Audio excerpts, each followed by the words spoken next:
Hello friends, I study online channel में आपका स्वागत है। आज हम बात करेंगे अपने नेक्स्ट टॉपिक की बीएससी फाइनल ईयर का जो टॉपिक चल रहा था हमारा amino acid, peptide and protein, और उसी के अंदर हम बात कर रहे थे पेप्टाइड्स की। पेप्टाइड से पहले हमने एमिनो एसिड को कम्प्लीटली देख लिया था कि एमिनो एसिड का क्लासिफिकेशन क्या था, उनको जो व्युत्पन्न करने की विधियाँ थी, मेथड थे, उनको हमने देख लिया था। फिर हमने बात की थी कि एमिनो एसिड के अंदर दो ग्रुप प्रेजेंट है, एमिनो ग्रुप और एसिडिक ग्रुप। एमिनो ग्रुप की रिएक्शन देख ली और एसिडिक ग्रुप की रिएक्शन देख ली थी।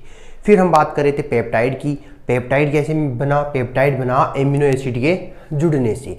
दो एमिनो एसिड जब जुड़ेंगे तो उनसे क्या बनेगी? पेप्टाइड श्रृंखला बनेगी, और पेप्टाइड श्रृंखला के अंदर पेप्टाइड बॉन्ड प्रेजेंट होगा। अब हम आगे बात कर रहे हैं कि पेप्टाइड जो थे उनके अंदर आगे की जो रिएक्शन होगी, उससे पहले जो हम क्लास में देखा था कि जो NH2 ग्रुप है उसका डिग्रेडेशन कैसा होता है, अवरोहण किस प्रकार होता है। आज हम बात करेंगे कार्बोक्सिलिक ग्रुप के डिग्रेडेशन की या उसके अवरोहण की।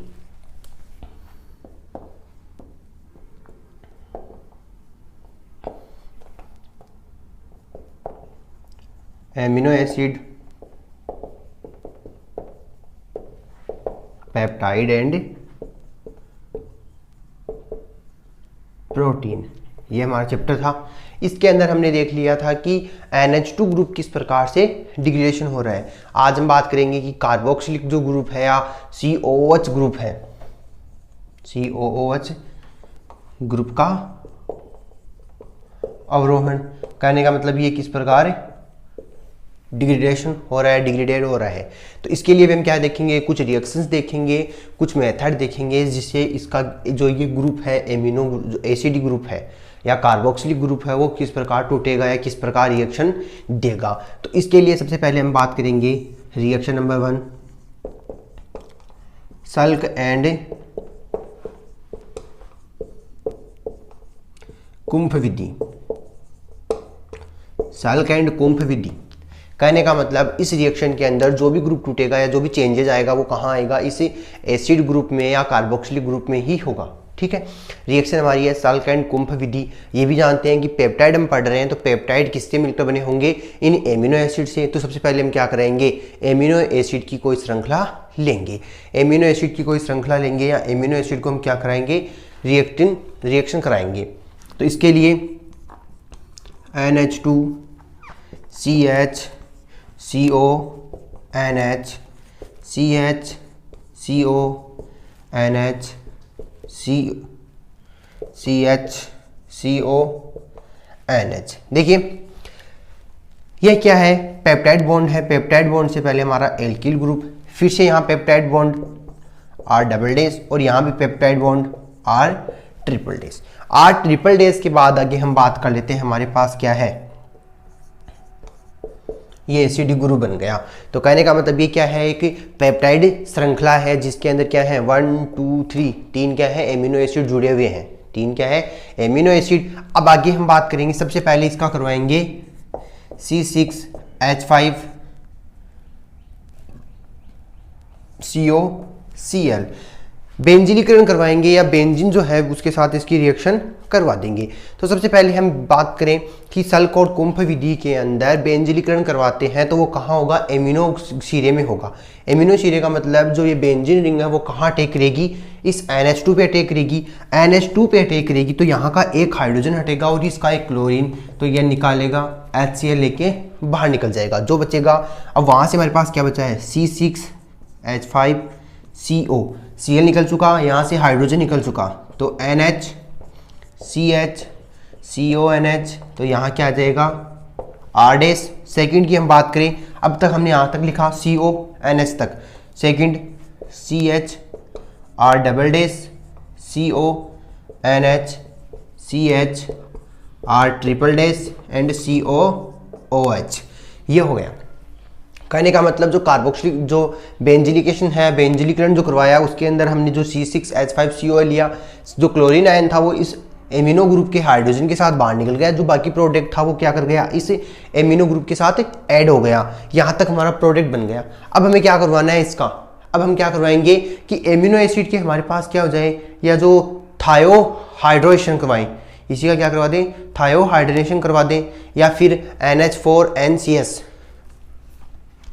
यहाँ से लिख देता हूँ मैं NH4NCH। एस जो आगे लग जाता है इसको क्या कहते हैं, थायो पोजीशन पे आ गया, इसका अटैक करवाना है। इस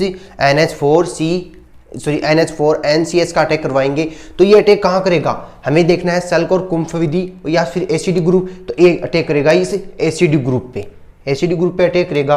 तो यहाँ से आगे हम बात करेंगे कि ये रिएक्शन किस प्रकार अटैक करेगी, ये किस प्रकार से ऐड होगा।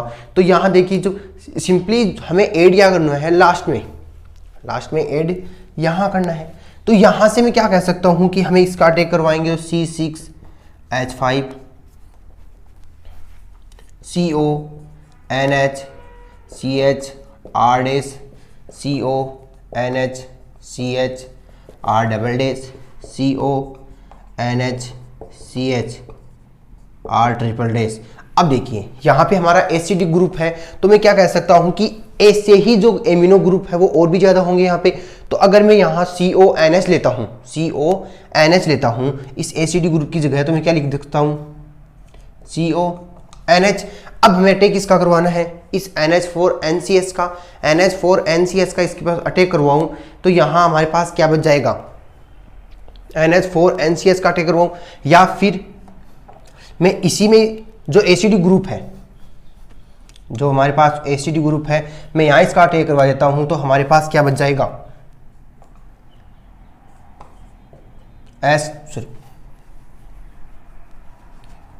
यहां से ये एसिडिक ग्रुप बाहर, C double bond O NH और यहां आ जाएगा SC। इस प्रकार की पोजीशन आ जाएगी। कहने का मतलब जो एल्किल ग्रुप था थर्ड नंबर का, वहां पे हमारे पास जो NH4NCS है वो क्या हो जाएगा, अटैक करेगा। और अटैक करेगा तो हमारे पास क्या बचेगा, SC आ जाएगा, जो C डबल बॉन्ड और NH, सॉरी यहाँ से हमने उल्टा कर दिया, कार्बन यहाँ आएगा और सल्फर यहाँ आएगा, ये डबल बॉन्ड से जुड़ा। इस प्रकार की पोजीशन हुई। अब हमें क्या करवाना है, इसका जो हमारे पास प्रोडक्ट है इसको हम करवा दें वाटर के साथ रिएक्शन। वाटर के साथ रिएक्शन करवाएंगे तो हमारे पास क्या हो जाएगा कि प्रोडक्ट बाहर निकल जाएंगे, यहाँ जो बचेगा वो प्रोडक्ट बाहर निकलेंगे। जैसे मैं इसको करवा देता हूँ H3O के साथ, H3O के साथ रिएक्शन करवाएंगे तो क्या क्या हमारे पास प्रोडक्ट बचेगा। सबसे पहले यहाँ से टूटेगा H और OH, first position. Second position पे भी हमारे पास क्या टूटेगा, OH H, और एक प्रोडक्ट हमारे पास क्या बच जाएगा यहाँ से OH H। अब देखो सबसे पहले हम बात करेंगे यहाँ से जो हमारे पास प्रोडक्ट बचेंगे, ये क्या है, बेंजिल ऑक्साइड या बेंजोइक अम्ल। तो सबसे पहले तो ये इसी को मैं आगे बढ़ा देता हूँ, यहीं पे C6H5COOH, ये तो यहाँ से फर्स्ट प्रोडक्ट। सेकंड प्रोडक्ट हमारे पास ये है, इसको हम क्या कह सकते हैं, NH2CHCOOH, ये क्या है, R डैश, ये भी क्या है, एक एमिनो एसिड।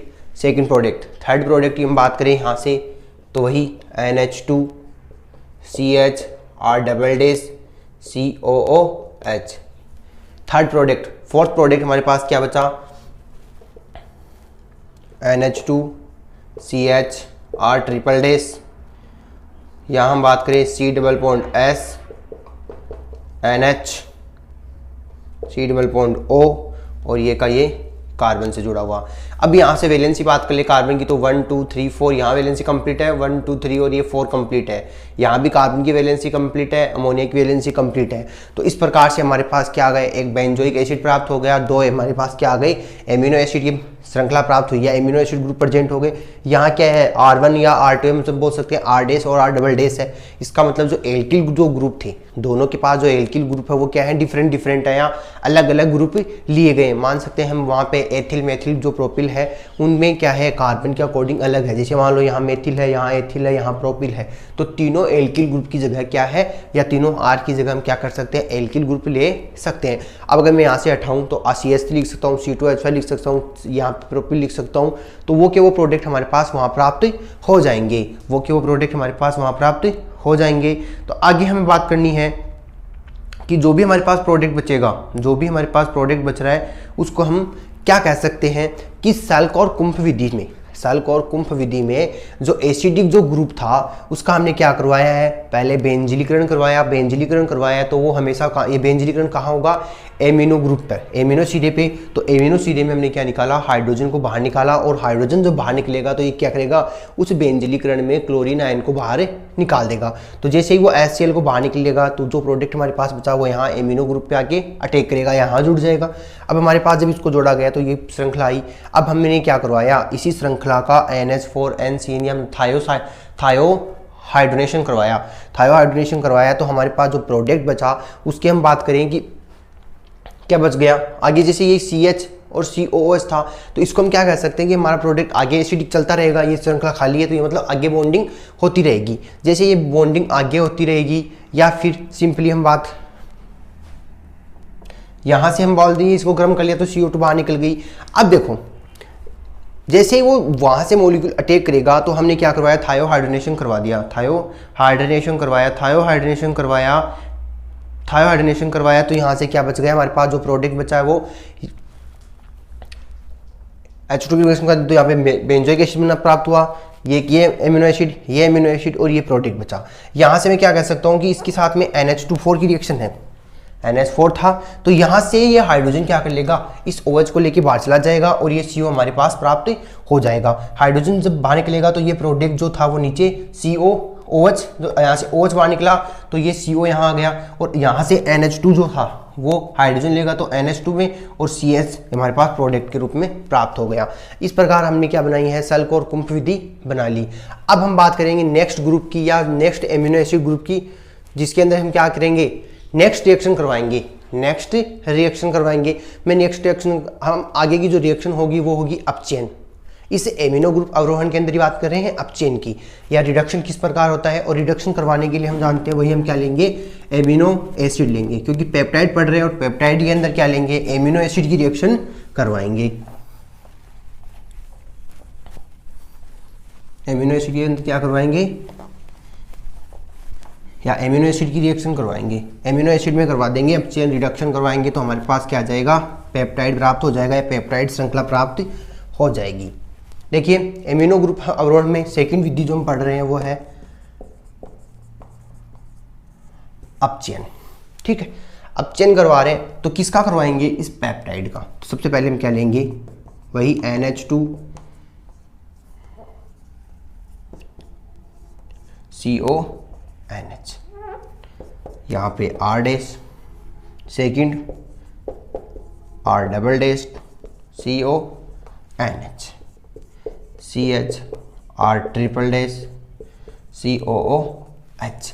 ये क्या है, एक पेप्टाइड युक्त हमारे पास पेप्टाइड बॉन्ड युक्त क्या है, एक पेप्टाइड श्रृंखला है जिसके अंदर क्या है, एमिनो ग्रुप जुड़े हुए हैं। एमिनो ग्रुप है, ये भी एमिनो ग्रुप है, ये भी एमिनो ग्रुप है। अब हमें क्या करवाना है, इसका अपचयन करवाना है। और अपचयन हम किसकी प्रेजेंस में करवाएंगे, lithium aluminium hydride. Lithium aluminium hydride का काम क्या होता है कि ये जिस ग्रुप में, जिस चेन या जिस श्रृंखला में काम में लिया जाता है उसके अंदर ये CO समूह को CH2 में कन्वर्ट कर देता है। CO समूह को CH2 में कन्वर्ट कर देता है। कहने का मतलब जो यहाँ पे हम पढ़ रहे हैं एसिडिक ग्रुप अवरोहण, तो इस एसिडिक ग्रुप को ये किस में कन्वर्ट कर देगा, एल्कोहल ग्रुप में कन्वर्ट कर देगा। एल्कोहल का मतलब यहाँ से जो ये CO है वो CH2 में कन्वर्ट हो जाएगा। CO समूह क्या हो जाएगा, CH2 में कन्वर्ट कर देगा। क्यों कर देगा, क्योंकि रिडक्शन हम कर रहे हैं, अपचयन हम पढ़ रहे हैं। अपचयन का काम क्या होता है, हाइड्रोजन को ऐड करना, ऑक्सीजन को बाहर निकालना।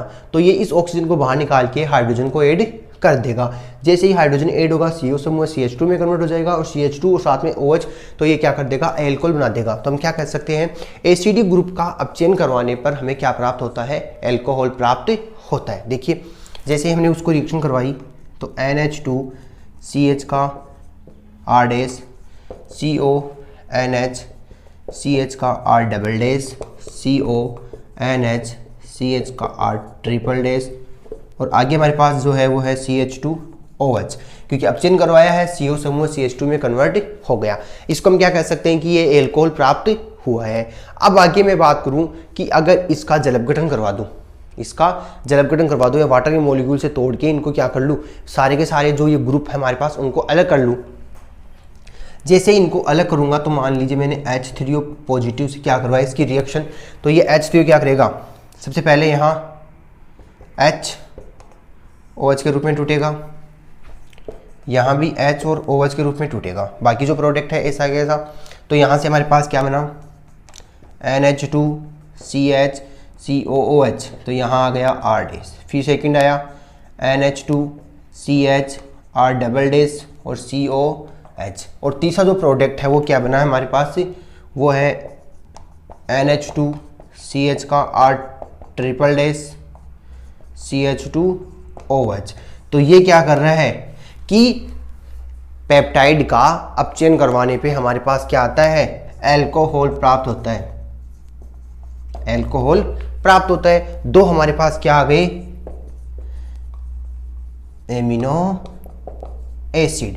तो क्या कहेंगे, पेप्टाइड श्रृंखला का अपचयन करवाने पर, पेप्टाइड श्रृंखला का अपचयन करवाने पर एल्कोहल प्लस एमिनो एसिड में प्राप्त होता है। अपचयन किसके रूप में करवाया है, लिथियम एल्यूमिनियम हाइड्राइड के रूप में। और लिथियम एल्यूमिनियम हाइड्राइड क्या करता है, CO ग्रुप को CH2 में कन्वर्ट कर देता है। या सिंपली हम ये भी बोल सकते हैं कि अपचयन का मतलब क्या होता है, aid of hydrogen, aid of hydrogen, कि हाइड्रोजन का क्या करवाना है, ऐड करवाना है।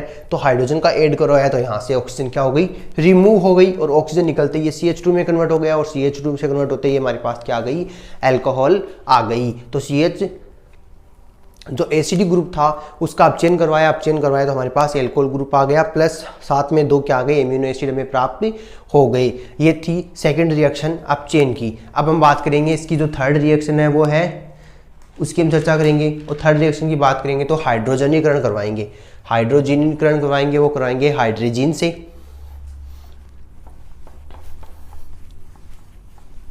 ज़्यादा कुछ हार्ड नहीं है, केवल हमें क्या करवाना है, पेप्टाइड श्रृंखला को तोड़ना है। पेप्टाइड श्रृंखला जब टूट जाएगी तो हमारे पास क्या आ जाएगा, उस पेप्टाइड से फिर से एमिनो एसिड प्राप्त हो जाएंगे।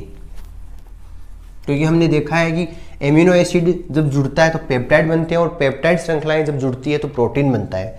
और अगर इनको तोड़ा जाए तो वाटर के मॉलिक्यूल को बाहर निकालते जाओ और इनकी से क्या कर दो, वापस से हम क्या कर लेंगे, एमिनो एसिड प्राप्त कर लेंगे। थर्ड जो रिएक्शन होगी वो है हाइड्रोजनीकरण।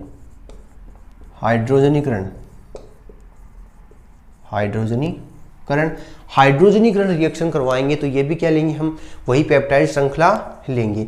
वही क्या लेंगे, पेप्टाइड श्रृंखला लेंगे। पेप्टाइड श्रृंखला का मतलब यहाँ से हमें क्या करवाना है, पेप्टाइड का अटैक करवाना है, पेप्टाइड का अटैक करवाना है। NH2CH CONH CH CONH, तो यहाँ क्या आ गया, R double dash R dash CONH CH R triple dash. अब देखिए आगे मैं क्या लिख सकता हूँ, एसिडिक मॉलिक्यूल भी लिख सकता हूँ या सिंपली CONH भी लिख सकता हूँ, क्योंकि हमारे पास जो है इस प्रकार की श्रृंखलाएं चलती जाएगी। क्योंकि हम क्या पढ़ रहे हैं, एमिनोसिरा और एसिडिक ग्रुप के बाद अवरोध पढ़ रहे हैं, और साथ में क्या है, पेप्टाइड श्रृंखला है। तो पेप्टाइड श्रृंखला का मतलब ऐसी जो रिएक्शन होंगी वो जुड़ती जाएगी। इसकी रिएक्शन हमें करवानी है NH2NH2 से, NH2NH2 से इसकी रिएक्शन करवानी है। अब इसकी रिएक्शन करवानी है तो ये किस प्रकार मॉलिक्यूल देगी उसकी हम चर्चा करते हैं। सबसे पहले ये वहाँ टूट जुड़ेगा जहाँ NH प्रेजेंट है। NH प्रेजेंट है तो मान लीजिए जैसे एक तो यहाँ NH है,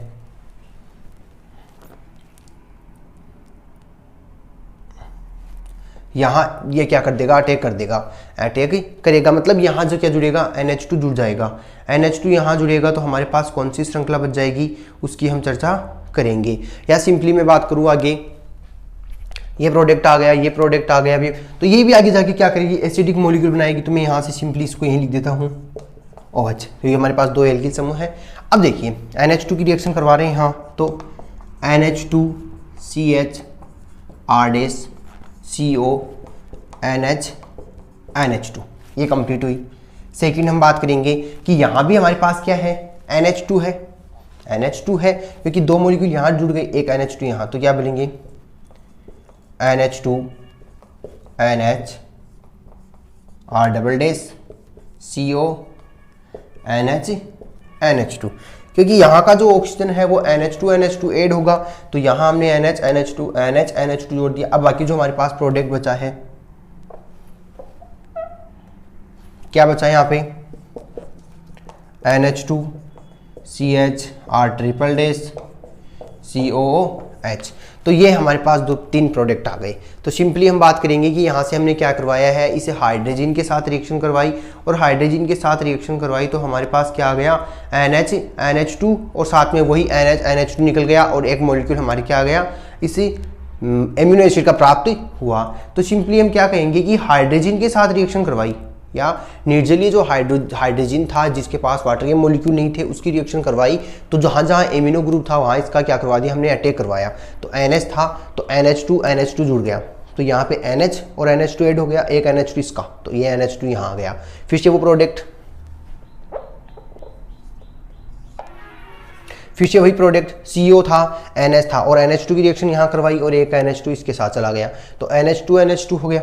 NH2 इधर, एक मॉलिक्यूल का NH2 इधर, तो NH2CH8 अगर मैं इसकी रिएक्शन को आगे बढ़ाता हूँ तो फिर से हमारे पास क्या आ जाएगा, इसी NH जो NH2 है उसके प्रोडक्ट प्राप्त हो जाएंगे। तो हम क्या कहेंगे कि एसिडिक ग्रुप के अवरोहण में जब हाइड्रोजनीकरण करवाया निर्जलीय हाइड्रोजन के साथ में, तो हमारे पास क्या आया, एक एसिडिक मॉलिक्यूल जो एमिनो एसिड है उसका मॉलिक्यूल आ गया और 2 प्रोडक्ट ये हमारे पास प्राप्त हो गए। तो वही प्रोसेस होगी। एल्किल ग्रुप क्या है, यहाँ पे अलग अलग है, एल्किल ग्रुप क्या है, अलग अलग है। तो ये हुई हमारी पेप्टाइड की बात। पेप्टाइड श्रृंखला है। पेप्टाइड जो थे उसके अंदर हमने पहले पेप्टाइड बॉन्ड को देखा। पेप्टाइड बॉन्ड कौन से हैं, तो पेप्टाइड बॉन्ड ये रहा CONH की हमने बात कर ली। एक मिनट, NH2CO यहाँ पे एक श्रृंखला एक्स्ट्रा बन गई थी, CONH। अब देखिए ये हमारे पास पेप्टाइड बॉन्ड था 1, 2, इसके आगे भी हमारे पास क्या आ जाएंगे, पेप्टाइड बॉन्ड आ जाएंगे। तो सबसे पहले हमने पेप्टाइड बॉन्ड देखे। पेप्टाइड के बाद हमने देखा कि इसके अंदर जो 2 ग्रुप हैं, एमिनो ग्रुप और एसिडी ग्रुप, उनका डिग्रेडेशन देखा। तो पिछली क्लास के अंदर हमने देखा था कि एमिनो ग्रुप किस प्रकार टूट रहा था। आज हमने देखा एसिडी ग्रुप का अवरोहण या डिग्रेडेशन किस प्रकार से हो रहा है। तो सिंपली हमें क्या करना है, पहले पेप्टाइड श्रृंखला लेनी है। पेप्टाइड श्रृंखला का अगर हमें अपचयन करवाना है तो एसिडी ग्रुप तोड़ रहे हैं तो यहाँ से क्या हो जाएगा, CO समूह CH2 में कन्वर्ट हो जाएगा और हमारे पास क्या आ जाएगा, एक एल्कोहलिक ग्रुप आ जाएगा। तो सिंपली हम क्या कर सकते हैं, एक सीधी श्रृंखला भी एल्कोहल की हो सकती है और इनको मॉलिक्यूल के अंदर छोटे छोटे ग्रुपों में तोड़ ले तो वो भी एक एल्कोहल प्राप्त हो जाएगा। तो वो तो हो गया अपचयन। हाइड्रोजनीकरण करवाना है तो यहाँ पे हाइड्रोजन लेनी है और हाइड्रोजन को क्या करना है, यहाँ पे ऐड करवाना है। सिंपली कोई ज़्यादा वो नहीं है, मतलब इश्यू वाला काम नहीं है। हमें क्या करना है, इनको मॉलिक्यूल में तोड़ना है। हम जानते हैं पेप्टाइड बॉन्ड से हमेशा अगर इनको तोड़ेंगे तो हमें क्या मिलेगा, एमिनो एसिड मिलेगा। तो हमें एक ना एक मॉलिक्यूल तो ऐसा मिल ही जाएगा जिसमें हमें क्या बनाना है, एमिनो एसिड बनाना है। तो नॉर्मली हमें क्या करना है, एसिडी ग्रुप को तोड़ना है और एमिनो एसिड बनाना है। जो ये पेप्टाइड को तोड़ना है और एमिनो एसिड बनाना है। तो कुछ यहाँ पे हम क्या कह सकते हैं कि एक अपचेन है जिसमें एसिडी ग्रुप एल्कोहल में कन्वर्ट हो जाता है। ये तो हम पीछे भी देख रहे थे, एल्कोहल में देख लो चाहे फिनॉल में देख लो या फिर हमारे पास एमिनो एसिड में देख लो कि जहाँ भी जो एसिडी ग्रुप है उसका अपचेन करवाएंगे तो वहाँ हमेशा क्या बनेगा, एल्कोहल ही प्राप्त होगा। क्यों होगा कि यहाँ हम अपचेन किसकी प्रेजेंस में करवाएंगे, लिथियम एल्यूमिनियम हाइड्राइड की प्रेजेंस में करवाएंगे। ये ग्रुप क्या करता है, इस एसिडी ग्रुप में इस CO को क्या कर देता है CH2 में, या फिर हम बोलें कि अपचेन के अंदर अपचेन का काम क्या होता है कि हाइड्रोजन को ऐड करवाना। तो ये ऑक्सीजन क्या करता है कि ये इस H2O के साथ अटैक करेगा तो ये H2O का मॉलिक्यूल ले जाएगा और H4 में से H2 यहाँ दे देगा तो CH2 में कन्वर्ट हो जाएगा। तो सिंपली हम ये बोलते हैं कि लिथियम एल्यूमिनियम हाइड्राइड क्या एक प्रबल अपचायक है या प्रबल स्ट्रॉन्ग रिडक्शन का काम करता है जो CO समूह को CH2 में कन्वर्ट कर देता है। फिर हम आगे बात करेंगे, आज नेक्स्ट जो टॉपिक होगा वो होगा प्रोटीन का। यहाँ तक हम बोल सकते हैं पेप्टाइड थे वो कंप्लीट हुए, पेप्टाइड की रिएक्शन हमने देख ली, दोनों ग्रुपों की रिएक्शन देख ली। अब हम बात करेंगे प्रोटीन की।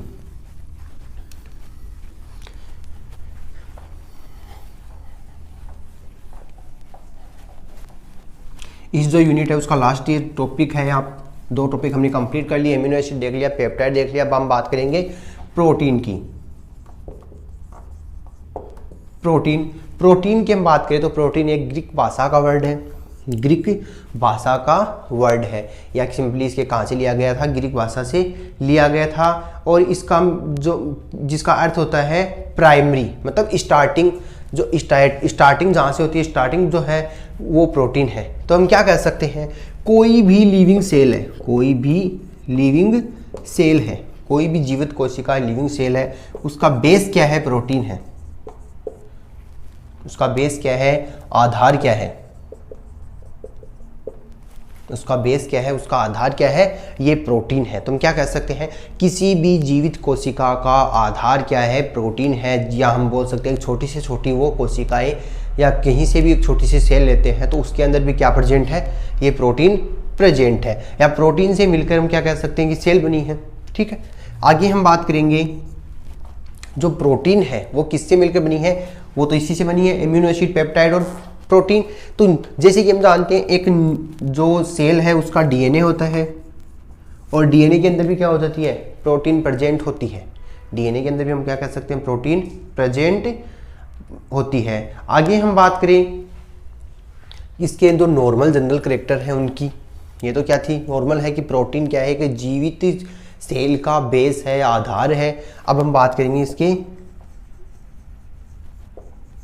करेक्टर की, कि इसके अंदर कौन कौन से करेक्टर प्रेजेंट होते हैं, कौन से गुणों से युक्त है, क्या है इसके अंदर, उनकी हम बात कर लेंगे। तो सबसे पहले हम बात करें कि ये कोलाइडी विलियन बनाता है, ये क्या कर लेता है, कोलाइडी विलियन बनाता है। उसके बाद हम बात करें ये ध्रुवण गुणक भी कम देते हैं या कम ध्रुवण गुणक होते हैं। तो सिंपली फर्स्ट हम क्या कहेंगे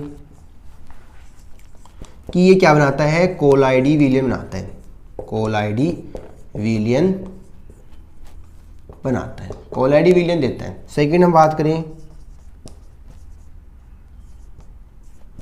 ध्रुवण गुणक जो है, ध्रुवण गुणक का मान क्या होता है, कम होता है। ध्रुवण गुणक का मान क्या होता है, कम होता है। कहने का मतलब डेक्स्ट्रो रोटेटरी होगा या जो इसकी जो रोटेशन का वैल्यू है वो क्या होगी, कम होगी। फिर आगे हम बात करें इसकी विलेयता, प्रोटीन है उसकी विलेयता। तो प्रोटीन की विलेयता की मैं बात करूं तो ये क्या है, वाटर, अल्कोहल, इथर में क्या है, अविलेय है, अविलेय है। लेकिन ये क्या होगा, एसिड एंड बेस में क्या होगा, सोल्यूबल होगा। क्या मिलने का मतलब, वाटर में, एल्कोहल में या इथन में अगर इसको डिजोल्व किया जाए तो ये डिजोल्व नहीं होता या एविलियर रहता है। लेकिन अगर इसको एसिड या किसी बेस के अंदर डिजोल्व कर दूं तो ये क्या हो जाएगा, इजीली सोल्यूबल हो जाएगा, ये आसानी से घुल जाएगा। तो ये थी प्रोटीन की हम बात करें थी। प्रोटीन के जो करेक्टर है उनके अंदर बात करें तो कोलाइडी विलियन बनाता है। सबसे पहले हम बात करें प्रोटीन क्या करता है, कोलाइडी विलियन बनाता है, कोलाइडी विलियन बनाता है, कोलाइडी विलियन बनाता है। दूसरा ध्रुवण गुणक का मान जो है वो क्या होता है, कम होता है। वाट डिजोल्व या मतलब विलेयता की बात की जाए तो एल्कोहल, जल या ईथर के अंदर एविलेय है, लेकिन एसिड और बेस के अंदर क्या है, ये सोल्यूबल है, मतलब इजीली डिजोल्व हो जाता है। अब आगे हम बात कराएं कि एमिनो एसिड का ऑक्सीडेशन करवा दूं, एमिनो एसिड का ऑक्सीडेशन प्रोटीन का ऑक्सीडेशन करवाएं, प्रोटीन का ऑक्सीडेशन करवाएं तो हमें क्या प्राप्त होता है, तो हमें वाटर का molecule, amino group, carbon dioxide, इस प्रकार के प्रोडक्ट हमें प्राप्त हो जाते हैं। इस प्रकार के हमें प्रोडक्ट प्राप्त हो जाते हैं कि प्रोटीन जो है, प्रोटीन है वो किसके मिलकर बनी है, पेप्टाइड से। पेप्टाइड किससे मिलकर बना है, एमिनो ग्रुप से। तो इनके अंदर क्या होगी कि जब इस प्रोटीन को हम ऑक्सीडेशन करवा देते हैं तो ये ऑक्सीडेशन की रिएक्शन करवाएंगे, मतलब ऑक्सीजन का ऐड करवाएंगे तो ये हाइड्रोजन को साथ लेके वाटर का मॉलिक्यूल बना लेगी, अमोनिया को साथ लेके NH2 बना लेगी, और एसिडिक जो ग्रुप था उसको हम क्या कर देंगे, ऑक्सीडेशन देंगे तो या गर्म करेंगे तो ये CO2 के रूप में या गैस के मॉलिक्यूल के रूप में बाहर निकल जाएगी। फिर आगे हम बात करें कि अगर pH वैल्यू की हम बात करें, अगर pH वैल्यू आइसोइलेक्ट्रिक पॉइंट से क्या है, ज्यादा है, आइसोइलेक्ट्रिक पॉइंट से ज्यादा है तो हमारा जो प्रोटीन है वो मतलब ऋणात्मक होगी या फिर धनात्मक। ये तो वैल्यू होती है कि कोई भी मॉलिक्यूल है उसके ऊपर चार्ज कैसा हो सकता है, पॉजिटिव हो सकता है एंड नेगेटिव हो सकता है। तो हमने बात की है कि प्रोटीन का ऑक्सीडेशन करवाया तो हमारे पास क्या आ गई, वाटर का मॉलिक्यूल मिल गया, एमिनो ग्रुप मिल गया, कार्बन डाइऑक्साइड या मतलब गैस के रूप में बाहर निकल गई। अब आगे हम बात करवाएं कि प्रोटीन जो है वो क्या हो सकती है, धनात्मक हो सकती है और या ऋणात्मक हो सकती है। ये कब होगी, ये होगी पीएच वैल्यू के बेसिस पे, या पीएच वैल्यू क्या हो, कम या ज़्यादा हो। अगर पीएच वैल्यू ज़्यादा है और पीएच वैल्यू कम है, ज़्यादा एंड कम, क्या कहेंगे, पीएच वैल्यू आइसोइलेक्ट्रिक पॉइंट जो होता है,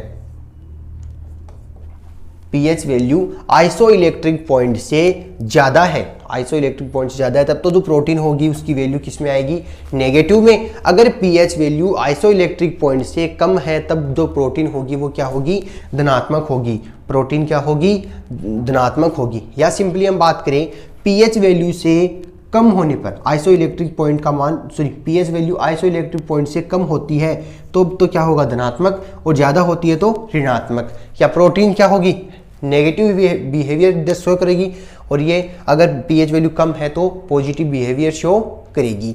तो ये थी प्रोटीन का नॉर्मल जो करेक्टर थे, उसके अंदर हमने बात की। सबसे पहले हम बात करें प्रोटीन जो है वो किससे मिलकर बना है, एमिनो एसिड और प्रोटीन की हम बात करें तो प्रोटीन किस प्रकार बना सकते हैं कि पहले हमने दिया है एमिनो एसिड, एमिनो एसिड की श्रृंखलाएं बार बार जुड़ती जाएगी तो क्या बनाएगी, पेप्टाइड,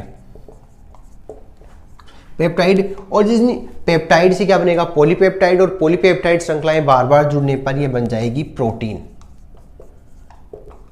प्रोटीन तो सिंपली हम क्या कह सकते हैं, प्रोटीन एमिनो एसिड से मिलकर बनाए। सिंपली हम क्या कह सकते हैं कि प्रोटीन जो है वो एमिनो एसिड से मिलकर बनाए। अब ये प्रोटीन है तो एमिनो एसिड होंगे, या हम सिंपली क्या कहेंगे कि प्रोटीन के अंदर भी क्या होगा, वही एमिनो ग्रुप में जो होगा, एमिनो ग्रुप और एसिडी ग्रुप प्रेजेंट होगा। ये हमने बात कर ली। अब आगे हम बात करेंगे कि प्रोटीन जो है वो किसी भी जीवित सेल, चाहे वो एनिमल हो चाहे वो ह्यूमन हो, तो किसी भी जीवित सेल, जीवित कोशिका जो क्या कर रही है, वर्क कर रही है, मूवमेंट कर रही है, उस जीवित सेल का क्या है, बेस है, आधार है। फिर हम बात करें नेक्स्ट इनके जनरल करेक्टर की। तो जनरल करेक्टर की हम बात करें तो सबसे पहले जो करेक्टर हम बात करें कि कोलाइडी विलियन बनाता है। प्रोटीन क्या करती है, कोलाइडी विलियन बनाती है। सेकंड हम बात करें कि इनके जो ध्रुवण गुणक है उसकी वैल्यू जो है वो क्या होती है, कम होती है। फिर हम बात करें विलेयता की कि जो प्रोटीन है वो अल्कोहल, ईथर या फिर हम बात करें वाटर, इनके अंदर डिजोल्व नहीं होती, इनके अंदर डिजोल्व नहीं होती, या सिंपली इनके अंदर अविलेय रहती है, इनके अंदर अविलेय रहती है। फिर हम बात कर रहे हैं कि प्रोटीन का ऑक्सीडेशन करवाने पर ये वाटर, एमिनो ग्रुप, CO2 इनके रूप में टूटती है। फिर आगे हम बात करें कि प्रोटीन की वैल्यू जो है, या हम बात करें कि पीएच वैल्यू आइसोइलेक्ट्रिक पॉइंट से कम होती है तो प्रोटीन धनात्मक बिहेव करती है, और पीएच वैल्यू आइसोइलेक्ट्रिक पॉइंट से ज़्यादा होती है तो ऋणात्मक बिहेव करती है। आगे हम बात कर लें इसके जो बॉइलिंग पॉइंट और मेल्टिंग पॉइंट है वो क्या है, फिक्स नहीं है, फिक्स नहीं है। मतलब कहने का मतलब ये निश्चित नहीं होते कि ये कौन से टेम्परेचर पर बॉईल होगी और कौन से टेम्परेचर पर मेल्ट होगी, तो ये फिक्स नहीं है। आगे हम बात करें तो इसकी जो करैक्टर वगैरह हम क्या कह सकते हैं कि ये क्या होगा, अक्रिस्टलीय है, अक्रिस्टलीय है, रंगहीन है। अब देखिए अक्रिस्टलीय है मतलब सॉलिड अवस्था में नहीं पाई जाती, सॉलिड अवस्था में नहीं पाई जाती तो हम क्या कर सकते हैं कि टेम्परेचर लो रहेगा, टेम्परेचर लो रहेगा, रंगहीन है, दिखाई या मतलब कोई कलर शो नहीं करता, तो इसके मेन करेक्टर है। इसके लिए हम क्या कर सकते हैं कि एक अपवाद के रूप में हम ले सकते हैं इंसुलिन। इंसुलिन क्या है, एक अपवाद के रूप में है, इंसुलिन क्या है, एक अपवाद है। एक हमारा क्रोमोप्रोटीन, क्रोमोप्रोटीन